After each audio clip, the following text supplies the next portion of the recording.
Salam Bapak Ibu dan Saudara terkasih di dalam nama Tuhan Yesus.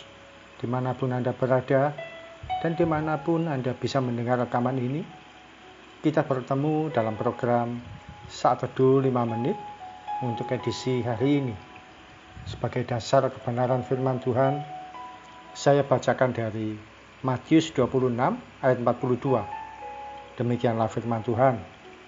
Lalu ia pergi untuk kedua kalinya dan berdoa.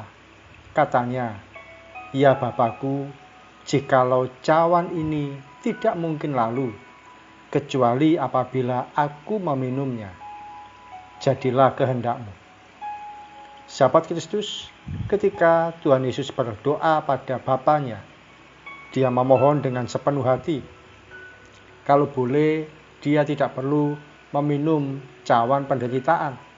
Dalam arti kata lain, Tuhan Yesus memohon supaya Dia tidak perlu mengalami disalibkan. Doa Tuhan Yesus tersebut ternyata tidak dijawab atau tidak dikabulkan sama sekali. Coba sejenak kita bayangkan, kalau saja Tuhan Yesus doanya yang itu dikabulkan oleh Bapa di sorga, sudah pasti tidak ada karya keselamatan melalui kematian Yesus di kayu salib.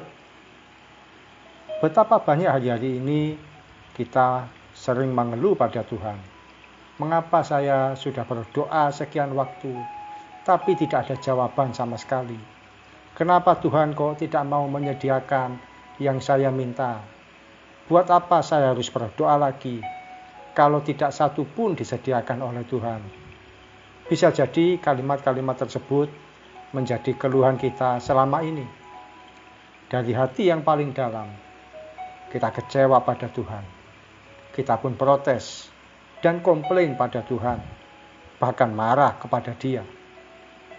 Sahabat Kristus, izinkan saya menyampaikan dengan ketulusan hati bahwa sebenarnya ketika doa kita tidak dikabulkan, tentu saja ada maksud baik Tuhan yang tidak selalu harus kita mengerti saat ini. Bisa jadi Tuhan mau iman kita makin teruji melalui penderitaan. Bisa juga Tuhan mau kita sabar dulu. Bisa juga Tuhan mau kita hidup menjadi berkat bagi orang lain. Bukan berarti Tuhan itu jahat. Dia tetaplah Tuhan yang baik, sekalipun dibungkus oleh situasi yang menurut kita tidak baik. Kalau hari ini yang kita doakan belum Tuhan sediakan, percayalah, ada jutaan kebaikan Tuhan yang saat ini masih belum kita pahami. Yakin saja, Tuhan Yesus punya jawaban lain di luar yang kita ajukan. Tidak perlu mengatur Tuhan. Dia paling tahu bagaimana memperlakukan hidup kita. Mari kita berdoa. Tuhan Yesus, kami mau belajar menyerahkan diri kami kepada kehendak-Mu sepenuhnya. Jadilah seperti yang Kau mau ya Tuhan. Kami memang punya permintaan, kami memang punya permohonan. Tapi di atas segala yang kami minta dan yang kami mohonkan, tentu kehendak dan rencana-Mu itulah yang terbaik bagi kami.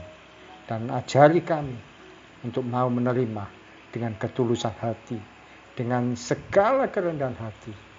Dan ajari kami untuk melihat jutaan kebaikan-Mu Tuhan, sekalipun itu belum nampak di depan kami. Terima kasih Tuhan Yesus, Engkau begitu baik, sangat baik, teramat baik. Dalam nama Tuhan Yesus kami berdoa dan mengucap syukur. Amin. Sahabat Kristus, kalau Tuhan tidak sediakan bagi kita sesuatu yang baik, percayalah, Dia sedang siapkan banyak hal yang terbaik. Salam dari saya, Pendeta Oki Raharjo dari Mitspa Ministry. Tetap setia sampai garis akhir. Tuhan Yesus memberkati.